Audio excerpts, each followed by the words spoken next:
Greetings, folks. This is Gerard from West Texas. Bought a piece of raw land. Come along on the voyage from living in a tent to building an automated ranch. That off-grid lifestyle, where it at? Get that freedom, y'all. Morning, friends and family.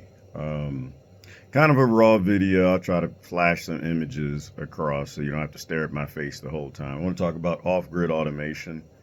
Um, not a video editor, but I'm getting better. Please like the video if you think I'm getting better at editing videos. I try to make them a little more interesting, and I'll do the best that I can. But this is my morning time where I sit back and I make my coffee on my old tea kettle there. And the funny thing is, I've got two Keurigs and about 3 or 4 coffee machines, and I don't use them. There's something about fire; it just makes a coffee taste better, and I'll pour it into the French press. But anyway. I have my ways, even though I'm an automation engineer. And so let me kind of explain that as well. And I've mentioned that a few times that, moving off grid as an automation engineer serves a lot of benefits. I've done that for the majority of my life. The key to automation is data, having the right data. And I would say 80 to 90% of a successful automation deployment is about your data. If you do not have good information, then all your logic is going to fail. The logic is only 10 or 20% of it, depending on the type of automation work you're doing. So living out here allows me to, one, collect the data as well as determine the logic. I could, in theory, live on grid and do this, but I know that the automation is not going to be as robust or it's not going to succeed to the level that I want. As an automation engineer, what I've always done is I always worked with my team. I never sat back and managed from on high and let them just go about it. I always like to get my fingers in things. I didn't micromanage, but I like to understand how does a thing work before I manage a thing or before I do a thing. And automation is that way. So living out here, it allows me to learn about the clay. It learns me to learn about the water, the weather, the wildlife, the challenges that could break an automated system. And an automated system is just a human. As a good example, your eyes pull in data all the time. Your nose, your ears, your hands, your experiences, like that's the data. And your brain is the logic. It determines what to do based on that.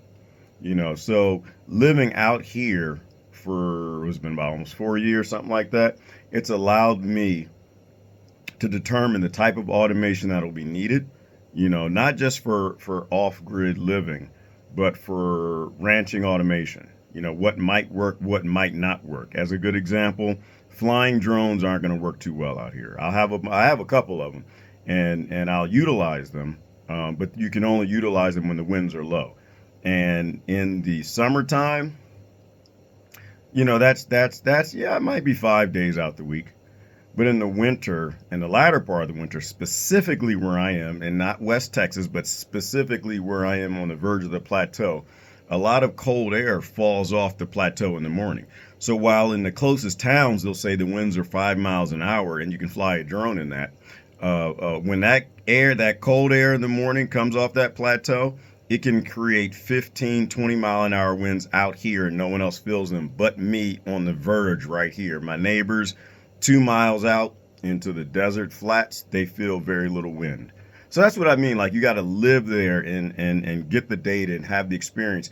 Otherwise, if I planned a whole automated system based in flying drones, I would have failed because in the latter part of the winter, those drones might have flown 2, 3 days out the week, and some weeks not at all. Sometimes the wind kicks up and it doesn't stop for over a week. So anyway, back to the whole point of it. So why automate ranching and living off grid? Well, and greening the desert. Well, because it's what we need to do. I've said I will not get into politics at all on this channel, but we need to talk about the fact that we do need another way to live. We do need to take our power back. We've given too much of our power to centralized power that almost never serves us historically. So we do need to start getting strong again. We become too weak, we become too comfortable. And when you're weak and you're comfortable and you're dependent, you have no leverage against that centralized power. As a good example, I've got three boys. They've staged revolutions at many times. And every revolution failed for two reasons. One, in dad's house and in mom's house, dad and mom, they bringing home the bacon. All right. So you're a dependent. Dependents don't have any leverage, no significant leverage. So every revolution that they worked on, try to play their mother versus me, which is what every child does in a divided house, and it's what they should do. You know, they're testing the system as velociraptors, and they're learning that, okay, I understand now. As a dependent, I can't stage a revolution because they bring the food, they bring the money, they bring the power, they bring the water, and they bring the toys at Christmas. So every revolution they failed. Not that that's what we should be doing. You know, it's more of a love-olution. It's more of a take back your power-olution, and that's what we need to be doing. And that's the most I'm going to do politically right there. Is just we as the human race need to take more of our power back from centralized power. You can put that wherever you want to put that. So we do need a better way to live. The problem is homesteading has always been hard. All right, homesteading is not hard anymore. Homesteading is very easy. I'm an automation engineer. I have very soft hands, but I do like hard work, and so they're hardening up thanks to my father and my uncles. So we do need to help people learn how to homestead, to move off grid, to start taking land back, to build the fruit orchards, to build the farm, to do the automated ranching. Automation has served big corporations for a long time. It needs to start serving the small farmer. It needs to start serving the homesteader, and it can. Now, data collection, and that's what I do in the morning. I think we're coming up to the winter solstice now. I think we might have passed it. So every day, was it the 20th or 22nd? Is it today?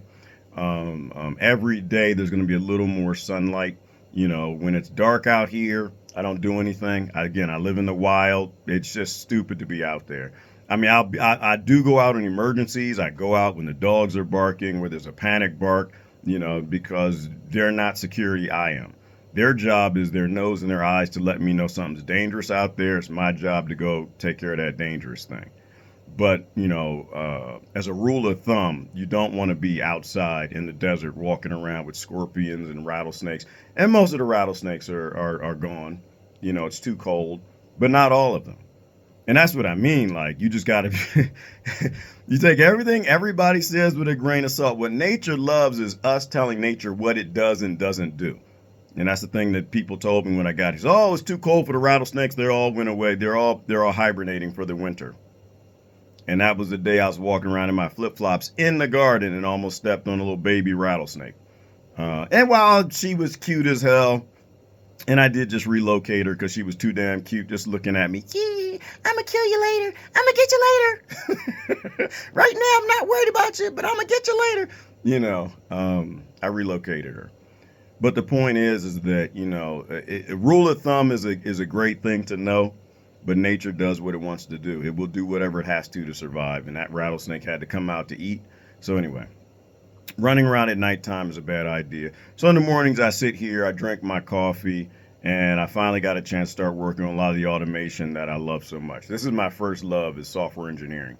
I mean, I love gardening. I love, you know, aquaponics. I love ranching. Oh, I love playing with the big toys. There's not a construction man or woman on this planet that has a real job. It's just grown people playing with toys. That's all they are. I love that bobcat. And I try to put a good 2 hours a day into digging the ponds. But unfortunately, other things kind of, you know, you got to go with your priorities. And my priority at the moment is fixing the big trailer, which at the moment I'm replacing the leaf spring on. So let's get back to the automation. So you got to make it easy, you know, and that's another caveat I could say, is that, you know, knowing the type of equipment that you need. You know, I'm putting together a playlist for Offgrid equipment, you know, assuming you're going to the desert, West Texas or wherever, the type of things that you would want to bring with you, the things I wish I brought that I regret not bringing. You know, having 3 trailers, like, I'm not saying you need that, but boy, it comes in handy. I broke every last one of them this year because of the heat wave and hauling all that water. Hauling water is a bad thing. You never want to do that. So I've spent time working on the atmospheric water generator. I talked about using the Peltier devices, so we'll get more into that as well. So anyway, let me just get to the automation side. So everything is about data. Having the data in the environment will allow you to make good decisions. If you don't have the data, your logic is going to fail. Your eyes, your ears, your nose, that is your data taking devices. In the automation world is sensors. The idea that you can pull information from the real world, input it into a computer in a measurement, a data point, and then logically taking all that data out of a database to make a decision based on the time of day, the wind, the measurements, in terms of an action of what to do. In general, you don't want to repeat the same task over and over. The goal of automation is not to take your job. The goal of automation is to make human living more efficient to improve all of our lifestyles. Unfortunately, it doesn't work that way when big corporations just use it for greed. But anyway, it's what I did most of my life, helping them, so I'm trying to help the other team. So mostly what I'm doing right now is collecting data for a few projects I have going. I have about I want to say it's like 72 points of automation I've already identified on the ranch that I need to do. One, I'll talk about the dams and pumping water. So putting the dams in, and I think I've mentioned in other videos, out here, your check dams are very important in the arroyos. And once again, an arroyo is just a river channel that's dry most of the time. But a few times a year when that water's running, that's your water. And that might be your water for the whole year. It might be your water for 6 months. It might be your water for multiple years if you've got a good storm. And we've had a few of those. So what I learned here is you put the check dams, which is just rock structures that pull heavy sediment out of the water as it's running. Because when that water comes running down, it's eroding soil, sand, rock, even dinosaurs or fossils, which I found one, which I'm quite happy with. Anyway, you want to pull the sand out of the arroyo, and a check dam creates what's called a sand dam. So when you put the rock check dams in there, the sand, it slows the water enough for the sand and small rocks to fall out. So the only thing you have coming down past the check dam is water and clay and lighter sediments, things that tend to seal ponds. See, now hopefully that's making sense to you. So when that water hits the dam, it's slowly depositing layers of clay and sealing material that actually help hold your water for a longer period of time. I've not designed any of my dams to hold water for long periods of time. In fact, one of them has a slow leak underneath, which, it goes through a rock channel, so I'm not worried about it eroding, or certainly not too much. That could change in the future. Once again, this is a learning process for me. But the point is that sediment seals that dam to a degree, and it holds a lot more of that water longer. So instead of water sitting in your dam for 24 hours before, continuing its path down into the ground or down the arroyo, you have a chance to take that water and do something else with it, like pump it to one of your ponds. And so that's one of the points of automation. So collecting the data, first of all, setting up the dams in the right structure, making sure they're big and strong enough. Down here, this is a dam cemetery. There are people who build dams here like this. This landscape is just full of destroyed dams because the power of water is insane. So learning how to build a dam, is critical. And that's something actually my boys and I had to spend a lot of time learning when we first got here. But as the water is coming down anyway, once we have the water with the sediment, not the sand, we need to know when the river's running. Something that we used to laugh about a lot is we'd go to town, and anytime we went to town, which is usually around 2 or 3 o'clock in the afternoon, it started raining. And we couldn't figure out, we thought it was, the spirits. Every time we go to town, the spirits make it rain. And so we weren't here when it was raining and the river was running. So we couldn't collect the data we needed to understand, what we needed to do. And so anyway, come to find out it had to do with heat and what heat did right past the midpoint of the day, and how that affected the flow of the winds and the pressure and the clouds, and why they dropped water in the afternoon, which is tended to be when we were hot and we wanted to go to town to get supplies. And so it just kind of worked out, starting to understand that. But understanding that the water, it's going to rain and the water's going to run most times when you don't want to be out here, when it's 105 degrees, 110 degrees, whatever it might be. So you want an automated ability to turn that on. And so, utilizing the switch method, which is one of them. Ultrasonic is another that is it ultrasonic? I might be saying that wrong. When we get to the sensor, I'll show you. Again, I'm giving away all the code that I write. I'm explaining it to you. If you're not familiar with Raspberry Pis, Raspberry Pi Pico, I used to use Arduino. I'm currently updating the software to work with a lot of my software to work with the Raspberry Pi Pico, because a lot of the Arduino stuff I have is over 10 years old almost. And so you want to use modern sensors that do a lot of the pull downs and different things for you, which don't waste your time with right now if you don't understand what I'm saying. It doesn't really matter. But moving forward to a newer platform, an easier platform, a more user-friendly platform for everybody to utilize. So anyway, just having a sensor in the arroyo to determine when the water is running. And when the water is running and it gets to a certain height, then you want to cut your pump on. You obviously don't want to cut your pump on when the water's not running. You'll burn your pump up. And you don't want to cut it on when the water is only an inch, because that might not be enough to pull water in the pump to pump water to the higher levels. So having a sensor to determine, hey, there's water running in the channel, you're not around, click, send an alert to you, let you know that the rivers are running. And once it gets to a certain height, click, turn the pump on, pump the water. If the water's running fast, I guarantee out here there's almost no pump I can afford that's going to pump that water fast enough to bring the water levels down to where the pump will burn out. So, how that works is that you have software, the logic looking at. If the water level is this height, yes, water's going in the pump, stay on. But when the water level goes beneath a certain, emergency level that'll burn the pump out lower than the intake, then shut the pump off. So there's sometimes when the river runs where the pump will cut on and it's going to stay on for a couple days. There are other times where that pump cuts on and the water comes and goes based on, if it's raining on and off, and the water's only trickling in, where that pump will run for 5 minutes and shut off for 20 minutes and then cut on 15 minutes later. And that's the point of automation. Again, making things more efficient. Otherwise, you're out there turning a pump on and off and you're watching it, and you don't want to repeat tasks. That was one thing the farmers who were the best engineers have ever existed on this planet, and they built the world because they had to. They had to figure out, how do I automate things so I don't have to keep redoing the same thing?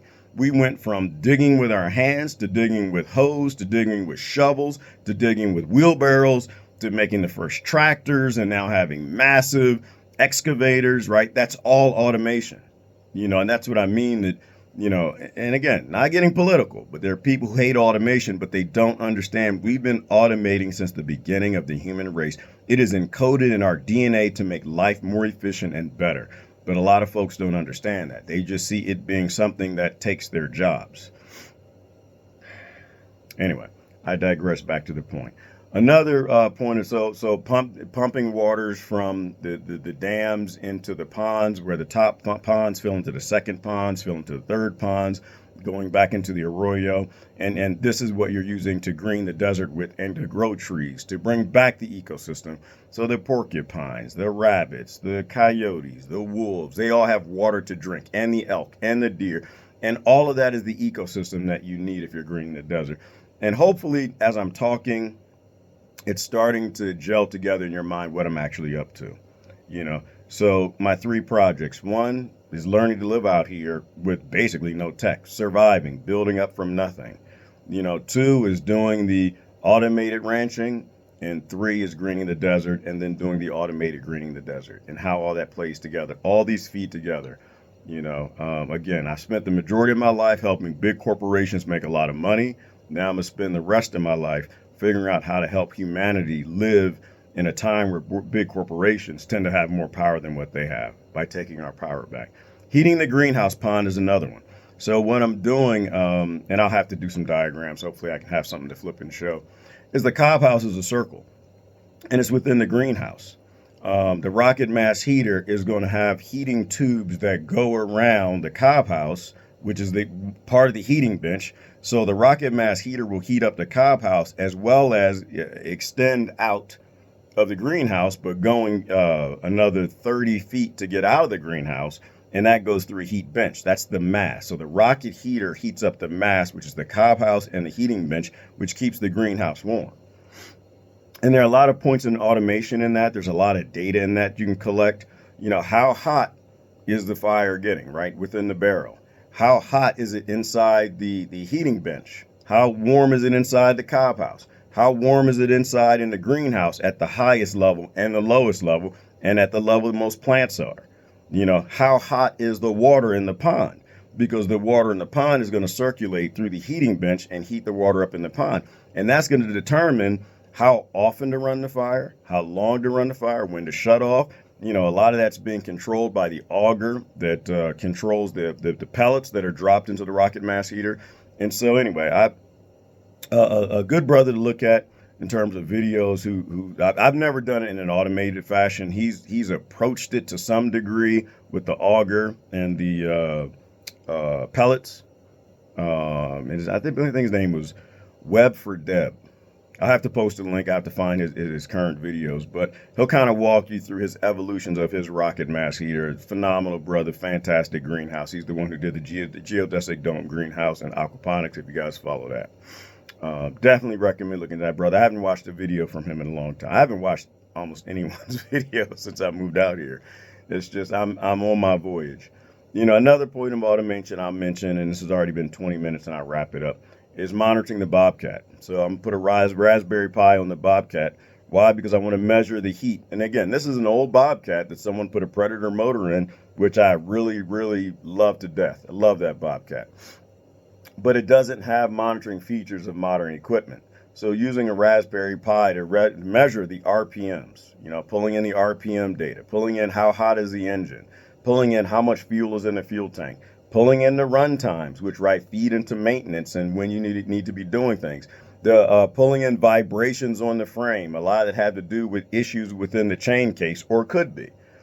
You know, and so having cameras on as well, like a lot of this would be important. So it means that you can run this machine that was made in 1974, but get the data to maintain it, because that machine, that tractor can run another 50 years if it's taken care of.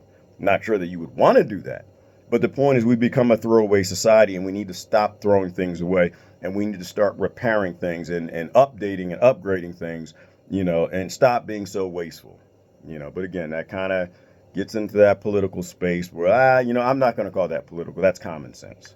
So anyway, in summary, I mean, off-grid automation, you know, what you want to do is not repeat the same task.